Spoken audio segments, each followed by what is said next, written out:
So guys आज हम big boss को बॉस बर्ड डोनेट करने वाली द तान्या मित्तल के बारे में बात करेंगे। और सिर्फ बात नहीं, हम बकलावा खाते खाते थोड़ी सी बकवास भी करेंगे। लेकिन बकलावा खाने के लिए हम दुबई तो नहीं जा सकते।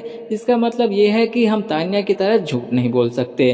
तो हम घर बैठे बैठे ही मैगी बनाकर खाएंगे। और हाँ, घर से याद आया, तान्या जी का जो घर है वो घर नहीं धरती का स्वर्ग है, जिस स्वर्ग में कुछ इंसानों के साथ स्वर्ग की शहजादी द तान्या मित्तल जी रहती हैं, जिनके हर एक फ्लोर पर 4 से 5 दास दासियां उनकी सेवा के लिए 24 घंटे मौजूद रहते हैं। और तान्या के स्वर्ग जैसे घर की रखवाली 10 या 20 नहीं बल्कि पूरे 150 बॉडीगार्ड करते हैं। और सच बताऊं, जितना झूठ तान्या जी बोलती है ना, इनको 150 नहीं 1000 बॉडीगार्ड भी कम पड़ेंगे इनकी सुरक्षा के लिए। और इनका ये अंदर से स्वर्ग जैसा दिखने वाला घर मामूली तो बिल्कुल नहीं है, क्योंकि ये बाहर से भले ही दिखने में नॉर्मल लग रहा है, पर अंदर से ये किसी 7 स्टार होटल से भी ज्यादा सुंदर है। और इनकी सिर्फ साड़ियाँ रखने वाला कमरा 2500 स्क्वायर फीट का है, जो टाइम के साथ बड़ा होता रहता है। मतलब अगर ये आज 2500 स्क्वायर फीट का है तो एक हफ्ते बाद ये बढ़कर 5000 स्क्वायर फीट का हो जाता है। लेकिन ये सब आपको घर के अंदर जाकर ही दिखेगा, क्योंकि बाहर से तो ये आपको नॉर्मल सा घर दिखेगा, जिसका नीचे वाला फ्लोर तान्या जी ने किसी बैंक को रेंट पर दिया हुआ है।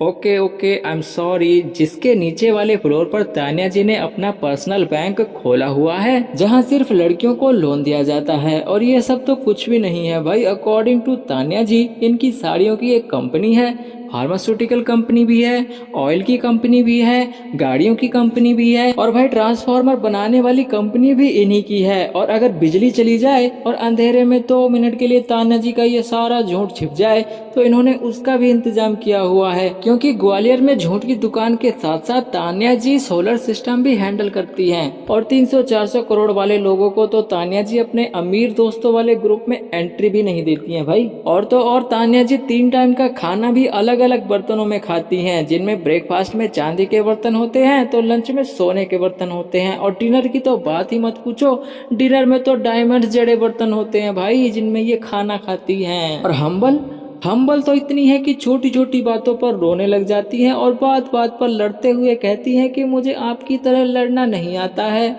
पर 2 चीजें तान्या जी को बहुत अच्छे से करनी आती हैं। पहली तो लंबी लंबी सुंदर सुंदर साड़ियां पहनना, और दूसरी लंबी लंबी फेंकना।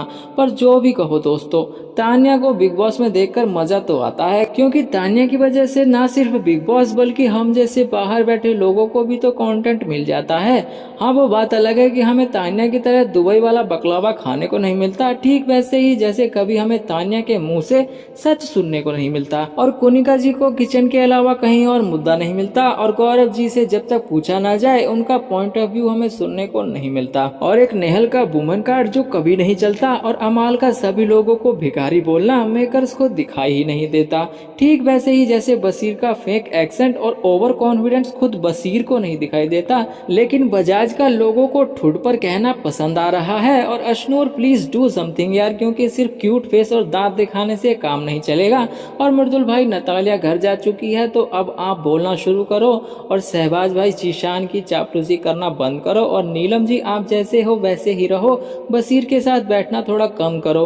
और मोरे भाई प्रणीत, आप सबके वकील बनना छोड़ो, अपने मुद्दे पर बात करो। और आवेश भाई, आप अभिषेक से आपके हिस्से की फुटेज मांगना बंद करो। और डेफिनेट जी, खुद को छोटा डॉन समझने की गलती मत करो, और गैंग्स ऑफ बासेपुर से बाहर निकलो। और बिग बॉस प्लीज अब तो तान्या का झूठ एक्सपोज करो, और कोनिका जी को नॉमिनेशन से बचाना बंद करो। लेकिन अगर आप लोगों को ये वीडियो पसंद आया है तो चैनल को सब्सक्राइब और वीडियो को लाइक जरूर करो।